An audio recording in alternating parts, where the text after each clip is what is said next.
Tapeworms come from food that you eat. If it's not clean, it could have worm eggs in it, and then they live in your butt. They eat all the food that you eat, and if they stick their tail out your butt and someone tries to pull them, then they might break off and continue to swim back up your butt and live there.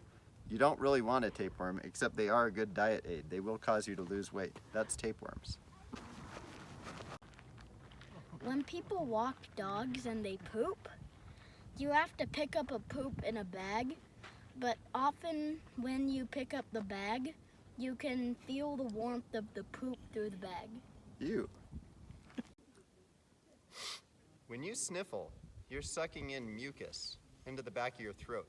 We also call it snot. It's there because your body wants to make sure you don't have any of the gross stuff going into your lungs. So the mucus basically catches bacteria, insects, all sorts of little organisms, and goes down into your stomach instead of your lungs. The average human produces about 1.5 quarts of mucus a day, every day. That's about the size of a Gatorade bottle. You're sucking that down no matter what, whether you know it or not. When you're sick, more of it comes out your nose as snot, but otherwise, you're happily drinking mucus all day.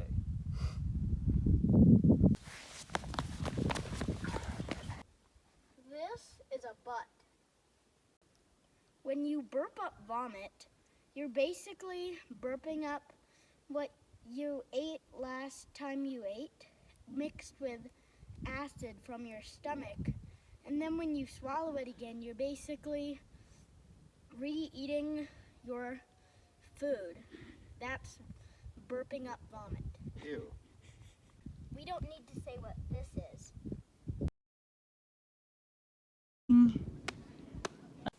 When you fart, a small explosion of gas comes out of your anus. It's a natural process. When you digest, the acids in your stomach break down the proteins in all the food, and they create methane gas and other stuff. Now, when you fart, it's not just methane that comes out of your bottom. Poop, small particles of it, shoot out as well. Enough that if you had a sensitive scale, you'd actually be able to weigh them.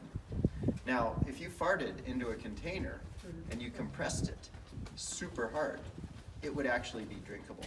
You could drink your fart. Ew. When you sniff the air, you're basically tasting little particles of whatever you're smelling.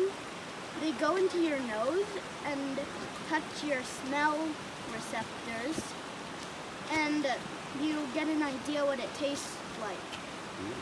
But if you're smelling poop, then that basically means that little particles of poop are going in your nose. That's how you smell. Yeah. When you climb Half Dome, and if you need to poop, you have to poop on a paper bag, and then carry the paper bag with you and throw it away in a garbage can. Armpits? Armpits are pretty gross. You know, they don't have normal sweat. They actually have a type of sweat that's shared with only one other part of the body, and that's the groin. The sweat is actually more full of gunk and slimy stuff, and that's why bacteria likes it. And there's actually 3 types of bacteria that grow in your armpit. Most people only have 1 or 2 of the types, but I'm pretty sure I've known people who've had all 3. Women have an onion smell in their armpits, and men have more of a cheese smell. How do we know? The Swiss actually studied it, so that's for real.